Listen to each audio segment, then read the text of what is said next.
Hello everyone, welcome to my YouTube channel. आप सभी का स्वागत है हमारे आज के इस वीडियो में। और जैसा कि आप सभी लोगों को मालूम चल चुका है कि रेलवे ने जो है अपने एग्ज़ाम डेट्स का भी कैलेंडर जारी कर दिया है और बिल्कुल अनएक्सपेक्टेड हुई हैं सारी चीज़ें। जैसा कि मैं हमेशा आपको बोलता हूं कि रेलवे जो है सडनली नोटिस देता है, जिस नोटिस की कोई उम्मीद नहीं है वो नोटिस अचानक से आ जाता है। जैसे एएलपी की वैकेंसी बढ़ने का नोटिस अचानक से आ गया था, ऐसे ही यहाँ पर अब एग्ज़ाम डेट्स का नोटिस भी आ गया है। काफ़ी स्टूडेंट परेशान भी हैं इस नोटिस आने के बाद, क्योंकि किसी को उम्मीद नहीं थी कि इतना जल्दी एग्ज़ाम हो जाएगा। अब जैसे एएलपी का एग्ज़ाम यहाँ पर 25 नवंबर से है, तो बहुत ज़्यादा समय आपके पास नहीं है। टेक्नीशियन का एग्ज़ाम जो है वो भी काफ़ी जल्दी है। यानी कि कहीं ना कहीं कुछ स्टूडेंट खुश हैं तो कुछ यहाँ पर निराश भी हैं, जिनकी तैयारी अभी पूरी नहीं हुई है। अब इसी के बीच में काफ़ी सारे सवाल हैं स्टूडेंट्स के, जैसे कि एग्ज़ाम सेंटर को लेकर कि एग्ज़ाम सेंटर कहाँ पे लगेगा, कितनी दूरी पर लगेगा, उस हिसाब से स्टूडेंट अपना तैयारी करेंगे।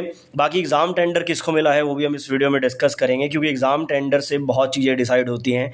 अगर टीसीएस को टेंडर मिला है तो प्रीवियस ईयर जो है वो आपको काफ़ी मदद करेंगे। अगर किसी और कंपनी को एग्ज़ाम टेंडर मिला है तो प्रीवियस ईयर थोड़ा सा काम के नहीं है।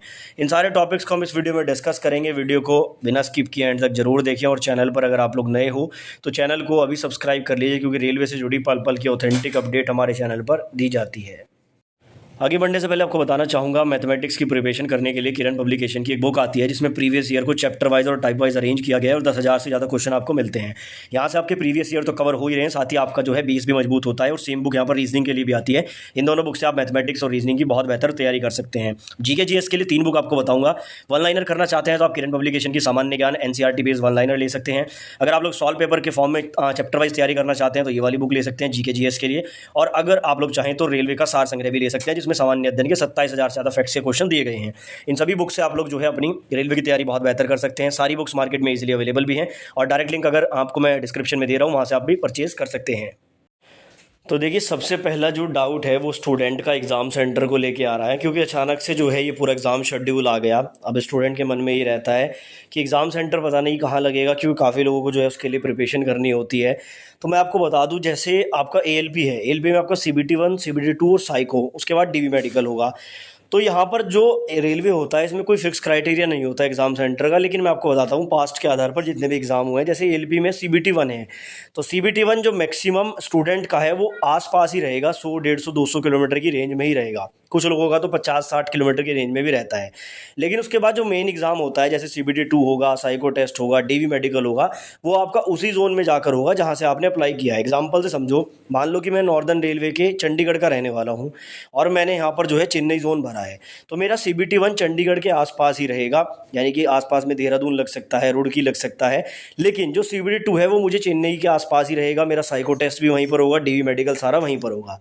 जिन एग्ज़ाम्स में आपका एक ही एग्ज़ाम है, जैसे टेक्नीशियन में केवल एक ही एग्ज़ाम है, तो टेक्नीशियन में अगर आपने मुंबई से अप्लाई किया है तो ज़्यादा चांसेस है कि आपका एग्ज़ाम सेंटर मुंबई रहेगा, क्योंकि मेन एग्ज़ाम वही है, तो वो आपका उसी आरआरबी में होगा जहाँ से आपने अप्लाई किया है।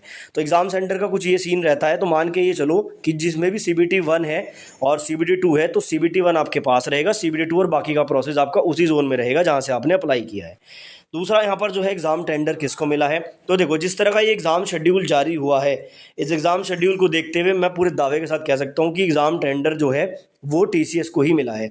क्योंकि आप लोग देखोगे यहाँ पर एएलपी में अराउंड जो है 17 लाख प्लस फॉर्म भरे गए हैं। अब 17 लाख स्टूडेंट का एग्ज़ाम अगर 5 दिन में ये करा रहे हैं, तो ये टीसीएस के अलावा कोई और कंपनी करा ही नहीं सकती। और एक दिन में कम से कम 3-3 शिफ्ट ये लेंगे, और 3 शिफ्ट के बाद जो है तभी ये 5 दिन में 17 लाख प्लस स्टूडेंट का एग्ज़ाम ले रहे हैं। तो एग्ज़ाम कंडक्टिंग एजेंसी में आप लोग बिल्कुल श्योर हो जाइए कि टीसीएस के पास ही टेंडर है, क्योंकि रेलवे इसका क्लैरिफिकेशन तो देगा नहीं, ना ही किसी वेबसाइट पर अवेलेबल होगा। लेकिन इससे ही हम लोग आइडिया लगा सकते हैं कि 2-2, 3-3 दिन में ये इतने ज़्यादा संख्या वाले स्टूडेंट के एग्ज़ाम ले रहे हैं, तो टीसीएस ही इतना करा सकता है। तो टीसीएस के जो भी प्रीवियस ईयर क्वेश्चन है वो सभी आपको मदद करेंगे। अगर आप लोग प्रीवियस ईयर कर रहे हैं तो वो सभी आपके काम आने वाले हैं। तीसरा डाउट है कि क्या अब वैकेंसी नहीं बढ़ेगी, क्योंकि एग्जाम डेट्स जारी हो चुकी हैं। एलपी की वैकेंसी आपकी ऑलरेडी बढ़ चुकी है, टेक्नीशियन की वैकेंसी भी कुछ हद तक बढ़ी है। उसके बाद आरआरबी, जेईई, एनटीपीसी की वैकेंसी बढ़ेगी या नहीं बढ़ेगी, काफ़ी स्टूडेंट का डाउट है। तो मैं एक चीज़ आपको बता दूं, आपका एग्ज़ाम होने के बाद भी वैकेंसी बढ़ जाती है। इवन आपका अगर डीवी भी चल रहा है, मेडिकल चल रहा है, उस टाइम पर भी वैकेंसी बढ़ाई जा सकती है। तो ऐसा नहीं है कि एग्ज़ाम डेट्स आ गई हैं तो अब एनटीपीसी की वैकेंसी इंक्रीज़ नहीं हो सकती है। किसी भी स्टेज पर जो रेलवे है वो अपनी वैकेंसीज़ को घटा और बढ़ा सकता है, घटने का तो चांस ही नहीं है, इससे कम तो क्या ही रहेगा, तो वैकेंसी जो है बढ़ने के ही चांस है। तो इस बात से बिल्कुल आप लोग आश्वस्त रहिए कि एग्ज़ाम डेट आने के बाद वैकेंसी नहीं बढ़ेगी, वैकेंसी एनटीपीसी की अभी भी बढ़ सकती है और आपको गुड न्यूज़ मिल सकती है। तो ये कुछ आपके कॉमन डाउट्स थे, इसके अलावा भी कोई क्वेरी है तो आप लोग कॉमेंट बॉक्स में पूछ सकते हैं।